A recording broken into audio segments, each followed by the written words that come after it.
برنامج رسالة اليوم. حياكم الله مشاهدينا الكرام اينما كنتم، تحيه حب وتقدير جنابكم الكريم من برنامج رسالة اليوم. طبعا هذا البرنامج راح يتحدث على كثير التفاصيل وكثير الضيوف بي اللي هم راح يكونون بالتميز والفن والشعر. والان هسه تحديدا حلقتنا راح تكون مع اهم ضيف عندنا، احمد المعلم للعطور المركزة. طبعا احمد غني عن التعريف. استاذ احمد متمكن من ناحيه العطور، ومتمكن ايضا كذلك من اختيار الالوان للعطور الشتويه والصيفيه. حياك الله استاذ احمد. مية هلا بك. يا هلا بك، شلون صحتك؟ شو اخبارك؟ تعبناك اليوم، اذيناك، لا ازدحامات، الله يسلمك، انت جيتك سعاده. الله يسلمك يا شلون صحة؟ شو اخبارك؟ الله يسلمك. طيب ان شاء الله. مشكور. طبعا اليوم انا اتحدث معك بصدد العطور، واتحدث معك بصدد هاي الاناقه اللي قاعد تطلع لنا بها، ما اعرف منين الماليه. الله يسلمك. يعني دائما مهتم بهذا من حسن اخلاقك. الله يخليك حبيبي. ولكن ليش قليل الظهور بالوسط الفني بصوره عامه؟ انا اهتم بشغلي اكثر من هذا الشيء. هسه يلا قمت افعل هذا الفيس الانستا التيك توك. هسه يلا قمت افعل، لان هسه الزمن اختلف. اي هنا الفن يضيف لك ولا ما يضيف لك؟ طبعا هو يضاف لي. العطور المركزه، دعك من العطور المركزه، شنو هذا اللون المختص به اللي حقيقه ابهر كثير من الشخصيات، من النساء ومن الرجال؟ وانا احدد على العطور اللي تشبه الاصليه. يعني اجيب العطور المركزه، مو طيب. كل شيء كان. طيب. يعني اختار الشركات العطورها مطابقه للاصل 100%. فهذا الشيء نجحني والحمد لله والشكر. هسه يعني ماكو خلطه هنا مختصه؟ لا اكو خلطات. تريد تسوي انت خلطه سوي خلطه، بس العطور الاصليه تجي عطر واحد. متى الخلط؟ طيب الخلطه هاي تسمى براند؟ اي هو البراندات. مثلا عندك البلو مثلا بلو شانيل، سوفاج، جريد، هذا يجي عطر واحد هو بدون خلطه. هي نفسها الشركه اللي توزع العطور الاصليه نفسها توزع العطور المركزه نفسها. طيب بما انه جنابك انت خبير بالعطور، والحقيقه احنا التمسنا من يمك كثير من العطور، ما شاء الله عليك. طبعا يعني نق الخشب عليك، ما اعرف. الله يسلمك يا ولد. طبعا شهادتنا حيل مجروحه بيه. البراند يتكون من عند الشركات؟ والله هواي يعني شركات. عندك سويسريه، عندك فرنسيه، عندك انجليزيه، عندك اسبانيه، عندك ايطاليه، وهسه شركات قام تطلع هن كلهن يعني كعطور عطور واحد، بس تختلف من شركه لشركه، ياهو القريب على الاصلي. شكرا. طيب فرع واحد؟ انا عندي فرعين. واحد بغداد الاعظميه منطقه الكسره. واللاخ الاعظميه شارع المغرب، شارع الاطباء. اثنين بالعظميه؟ اثنيناتهم بالاعظميه بالمنطقه شارع المغرب والكسره. كثير من المتابعين والشخصيات والمؤثرين اللي بجنابك الكريم، طبعا ما شاء الله على متابعينك. لا الحمد لله وشكرا. الكثير من يومهم يقولون نريد المعلم شركه. متى؟ والله راسم؟ كل شيء، لا كل شيء بيد الله. والله ما حد يعرف الظروف. تعاملك ويا الفنانين؟ والله أنا الحمد لله وشكر. تعاملك شلون وياهم؟ يعني كلش راقي. تواصل وياهم؟ عندي اصدقاء، يعني عندي يعني حسان دعدوش، تحياتنا الله يحفظه، تحياتنا دكتور يعني صديق واخ. نعم. وعندك علي جابر، يعني جابر كلش اخ وعزيز يعني علي، هذول اصدقائي كلهم يعني. طيب استاذ احمد، بما انه جنابك مهتم بهذه العطور، الاغلبيه والاقبال النساء من الرجال؟ والله نساء ورجال اثنيناتهم، وعندي من الشمال للجنوب معاميل الحمد لله وشكر. من الشمال للجنوب. طيب تعاملك خارج العراق صار؟ عندي والله المانيا، السويد، بس شنو ذولي يعني كل ما يجون من بغداد قبل يجون علي. برنامجنا يتحدث عن رساله اليوم. شو توجه رساله اليوم للي يهتم بالاناقه والعطور والله يعني اهم شيء اي نعم عند الانسان شنو تكمله الاناقه؟ الاناقه يعني نعم. من المظهر الداخلي والخارجي. الترتيب والنظافه. نعم. ثاني شيء العطر يكمل جمال لساني لابس قاط. فعلا لازم عطري يصير فايح قبل عطري ما وصلاني عطري يوصل لك. اي نعم صح فعلا بالله فعلا. طيب زين، هنا اللي نريد نقوله كثير من البراندات الان استحلت بغداد. اي مو كل واحد عنده امكانيه قام يطلع للخارج عنده براند يسوي مثلا عده عطور هن نفس العطور. نعم. مالتنا مثلا عندك عطر ديمار للثار سوى له براند بغير اسم بغير شركه. نعم. هو ديمار للثار بالحقيقه، بس نعم. بغير براند يطلع غير اسم. بغير اسم يطلع. اي ما يطلع نفس الاسم، ما حد يعرف. هاي مثلنا احنا كدشداشه عربيه، عافية، تفصال واكو حاضر، وتطريز وحاضر، كل شيء موجود. هاي هيك انتم مثلنا. اي نفس الشيء. طيب استاذ احمد، اليوم تحديدا احنا واكبنا الشارع العراقي بالحداثه بالاونه الاخيره. نعم. شفنا كثير من اللي يتباهون بعطرهم. طبعا العطر هو شخصية الإنسان. أكو عطور مزعجة، نعم. أكو عطور مفرحة، أكو عطور مريحة. أنت تميل للصيفي ولا؟ والله حسب. شخصا أنا كأحد. شخصيا عطور الهادئ أحب، ما أحب القوي، لأن مرات أنت تصعد مثلا ما عندك سيارة، تصعد بكوستر، تصعد بأمانة، إذا عطرك قوي مزعج اللي بصفك يتحسس. أكو عندهم يعني فعلا. ربو، أكو عندهم حساسية. أكو عطر إي نعم. فالعطور الأكثرية الأغلبية الهدوء هو ملك الساحة. أها. بس أكو عالم لا تحب العطور يعني. شنو عطرك المفضل؟ والله أنا اختصاصي يعني بلو شانيل، العطور الهادئ. اها. والله انا حتى ناشر عنه البلو شانيل، انا عذره يعني من الطفوله. هسه مايل انت للرومانسيه مايل. اي الهدوء انا احب اكثر شيء. حلو. طيب استاذ احمد، اكو فد شغله لفتت انظاري حقيقه من زرتك انا للمركز مال جنابك الكريم، شفت فد شيء مثل قوري. هذا عطري الخاص بي، المعلم للعطور مركز. هذا انا ما حد ما عنده بالعراق، بس اني. بس انت. هو العود المعلم المميز. تستخدم العود العربي؟ هذا اصلا انا من دبي، يعني هو جبته بوقته وظل. هذا حصرا بس. حصرا بس. فقط بس انت اي بس بالعراق؟ بس انا بالعراق. ما ويدرون زبائني كلهم يدرون. ما شاء الله. يعني افتروا بالعراق كله ما لقوه. تستخدم هذا؟ اي هذا خاص مالتي. اها زين. مختص فقط بالعطور الشخصيه ولا العطور اللي هي الاجوائيه بالمنزل كل شيء. تستخدمها؟ العطور كلها بصوره عامه بكلها، يعني تريد معطر جو اسوي لك، تريد عطور شخصيه للملابس اسوي لك، تريد عطور. طيب. متى اجت هذه الخبره؟ والله بال 96. بال 96. يعني ابوي الله يرحمه وولد عمتي يعني هم اصلا هم تجار يعني. نعم. هسه شركه نبراس هو ولد عمتي وهذا. اي نعم. هم قديمين يعني واحنا هاي يعني احنا شو نريد نقول هذا كار العطور مو هيك نقول؟ نعم. او مجال العطور. اخوتي كلهم اخوتي هذا. بالعطور. الحمد لله وشكرا. من ذاك الوقت. من ذاك الوقت هالوقت لحد الان احنا ايش وياهم. قد كان عمرك فيها؟ يعني 16 سنه 17 سنه. اها. هي صغير. قالوا متزوج 4. هي وحده وبالقوه. تحياتنا له طبعا. وحده وبالقوه. شنو هذا التلفيق اللي يقولون عليك 4 متزوج؟ مو يا مواليد؟ أنا الحمد لله 77. 77. طيت عمرك قدام الكاميرا. هي أنا عادي. صريح. لأن ما أبيها هاي مجاملة. تعاملك ويا الزبائن. أنا الحمد لله زبائن يجوني أخليه يرتاح قبل ما ياخذ العطر. أها. وأنت من الناس جيت وشفت شلون الشاقة واضحك. طيب أنا عندي هسه وياك فقرة رسالة. نعم. أريد أعطيك رسالة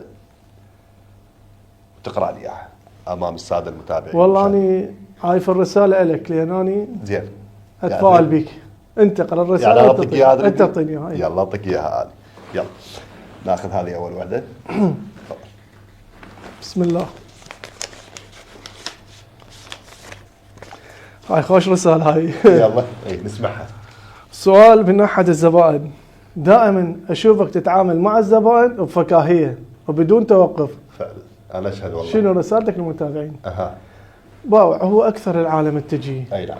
نعم. يعني يريدون نعم. وجه حلو ويضحك. طيب. يعني هو طاب بفلوسه مو جاي فعلا. يعني يستعطي منه. فعلا لازم يريد الهلا لازم والمرحبا. يعني الملقى قبل ما حلو. تختار العطر يرتاح قبل ما يختار فعلا. العطر. فعلا فعلا. فاني الحمد لله واشكر زبائني كلهم يعرفوني اللي يجي الطفل والشايب الشاقه وياه. طيب شو توجه رسالة لأصحاب المحلات اللي يحكي من خشمه واللي والله هاي هذول يعني شنو ذولا؟ هذا حتى العالم تنفر منهم لان هسه انت نفس الشيء مطعم الطبله. نعم. وفي العطور الهاي مطعم الطبله ذابو مطعم تلقاك من ورا خشمه انت ما تاكل يمه تطلع من عاد ابو عطور. العطور تريح الشخص قبل ما تريح يعني فعلا. جسديا ونفسيا. فعلا. نعم. لان هي العطور مريحه للجسد وللنفس. طيب اكو مكتوب هسه عندك انت رسالة لمتابعينك. والله تحب متابعينك أحمد؟ والله انا كلهم احبهم وكلهم يعرفوني الشاقه وياهم واضحك وياهم وشي يريدون انا ملبيهم. بس كثافة بهالجمهور هذا عليك صلوات على محمد. والحمد لله وشكر. تدري ما شاء ليش؟ الله. حتى يخابروني الا اني موجود يلا يجون. الا انت ومع موجود. العلم يعني هم اللي عندي كلهم زينين ونفس الاداء ونفس هذا، بس العالم تحب الملقى، الضحكه الحلوه، فعلا. الابتسامه، فعلا. فعلا. الشقه، العطر الزينه تعطيهم اياه. بالضبط بالضبط، ما شاء الله عليك. نعم أحبة المشاهدين، فاصل وراجعين وياكم. طبعا اليوم احنا ما راح تخلص حلقتنا ويا أحمد للعطر. تحياتي لكم.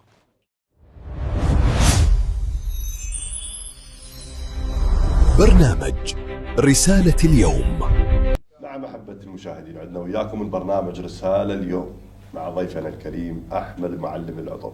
حياكم الله. الله محيص لك حبيبي الغالي، اهلا وسهلا.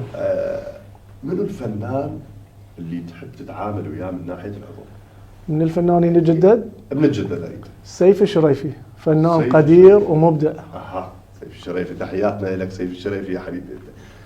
طبعا هو فتح مركز مال العطور. هو بعد هو فنان ما شاء الله عليه، تحياتنا لك. طيب تحب تتعامل وياه؟ حب اتعامل متأثر وياه بالتمثيل ولا متأثر؟ والله بشخصيته. عندك رادب فتيان هم، اها رادب يعني فتيان، تعرف تحياتنا شاعر لرادب فتيان. ومبدع ود والنعم. طيب عندي فقرة وياك، ما هي؟ ارقام عشوائية طرحتها بالبرنامج. عندي هوايه ارقام، انت دق على رقم يعجبك. لا انا طرحتها الحقيقة بالسايفل مال البرنامج. ما اي، ولكن راح اتصل برقم. تصل اي رقم يعجبك، ايش يطلع من يمه؟ اي واحد يطلع ما خليه مسؤول؟ يطلع. لا لا مو مسؤول. يلا نتصل. احنا اليوم ماخذين راحتنا. خذ راحتك، هو تليفون يمك. اي نتصل بهذا الرقم، اول واحد طبعا. براحتك يا تتصل تصل.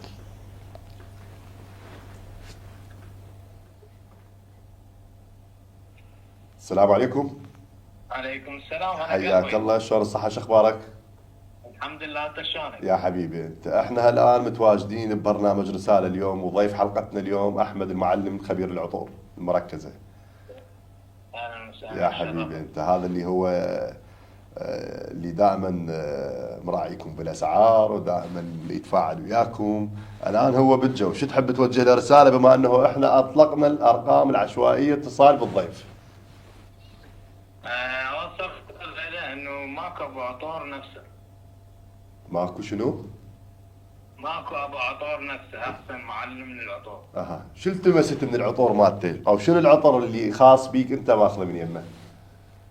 جربت عطر بلوشانيل، كان من عندك، كان تباتيه وفوحان كلش طيب. اها، كان من يمه. من يمه. تمام، احنا راح نعطيك اياه يسلم عليك. أهلاً جاهز؟ وسهلاً بك. يلا تفضل. السلام عليكم. عليكم السلام. شلون الولد، معلم. شلون صحتك، اخبارك؟ الله يحفظك، رحم الله والديك. والديك حبيبي. شنو العطر اللي عجبك؟ بلوشانيل. بلو شانيل، هذا عطر كلش طيب ونازك وصيفي وراقي. هو راقي نفسك طبعا. الله يسلمك، تسلم يا ذهب. شدوا اروح لك. اشكرك يا شيخ، اي شيء تحتاج تأمر وتدلل. شدوا اروح لك، شدوا اروح لك. حبيبي الغالي، اهلا وسهلا بك. هاي الاستاذ عماد يار. شكرا جزيلا لك اخوي العزيز، تسلم. حبيبي. تسلم، حياك. ما شاء الله عليك طبعا. هاي متابعينك دايركت تواصلهم وياك؟ والله اكثريتهم يعني هواي. هسه ارقام. اي مو هو يعني وسائل. شفته حتى سوي طيران، يعني حتى تليفوني مسوي فعلاً، طيران، فعلاً، يعني كل ساعه فعلاً، يدزون. فعلاً، فعلاً. بس لهم حق عليك. اي طبعا. لهم حق عليك. طيب نخرج من العطور شويه. نعم. نخرج من العطور. قلت لي ازدحام ببغداد، اي والله. سببها شنو؟ سبب كثره السيارات، كثرة. يعني كل بيت أي. صار سيارتين او ثلاثه او وحده، كان كل بيت كل شارع بسيارتين لو ثلاثه. استاذ احمد، شنو رايك ببغداد؟ والله بغداد حلوه وتزهو بالنصر، واحلى شيء عندي حلوه بغداد. تخبل، اي بالله العظيم. بس يراد لها ترتيب، ترتيب شوي. والسيارات الازدحامات الزيارات اللي الازدحامات. مسويه مأذيه يعني التسقيط كلش. طبعا التسقيط يعني مديرية المفروض المرور أيوة. راعونا شويه للازدحامات كلش. المفروض سقطون مدير، الله ينزلون فعلا مدير. فعلا. ضد الزواج؟ لا، مع الزواج. والله. الانسان استقرار، الزواج استقرار. استقرار. اي واحد يقول لك لا كذاب، تقدر كلها تثني؟ تريد. ماكو واحد ما يقدر يثني، بس ليش يدوخ نفسه؟ دوخه. والله هسه انا عندي المرة الحمد لله واشكر مكفيتني وزياده، ولا افكر بالثاني ما تفكر أبداً. ابد. لان تظلمها حجي، لا تقول لي تعدل ولا هاي، فعلا. لازم يصير بيها تحايز. فليش تظلم بنت العالم؟ اي فعلا. قادر. اقدر وان شاء الله، بس تسويها؟ انا هي اسويها، بس انا ما اسوي. صدق والله. والله لان ما شاء الله عليك. طيب الايفنتات والمهرجانات اللي قاعده تصير شنو دورها؟ والله ما احب اشارك بيها. يعني سبق وانا حكيت وياي قلت لي ما احب اشارك بيها وما اعرف ايش. كثره ظهور البلوجرات. احسنت.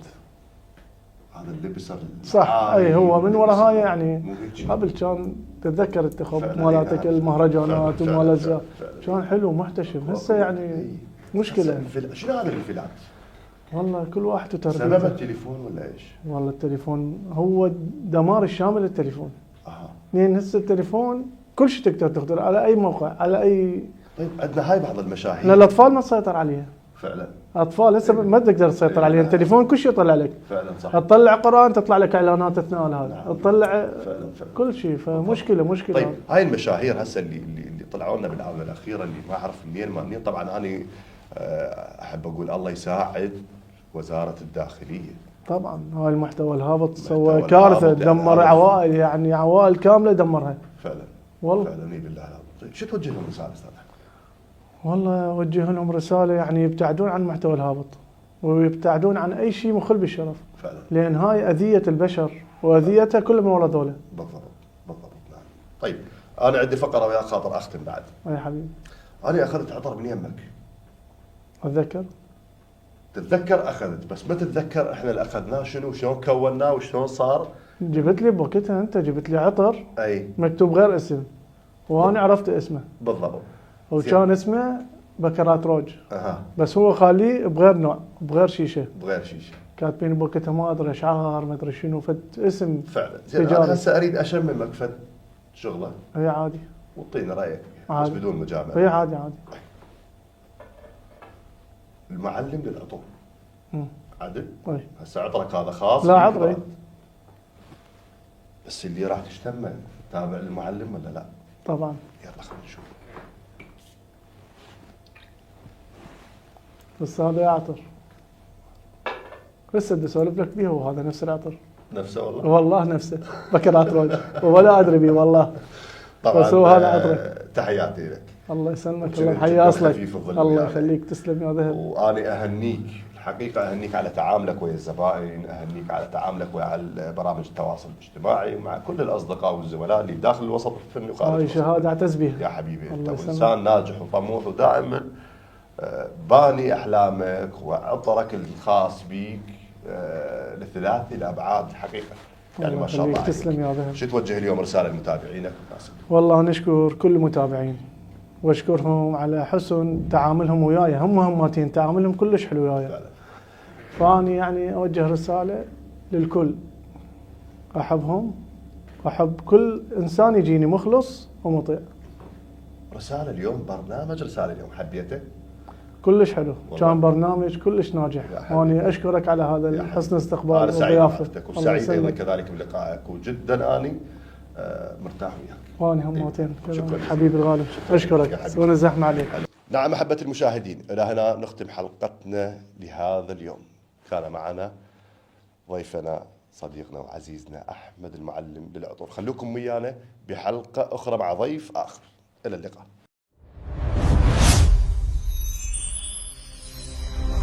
برنامج رسالة اليوم.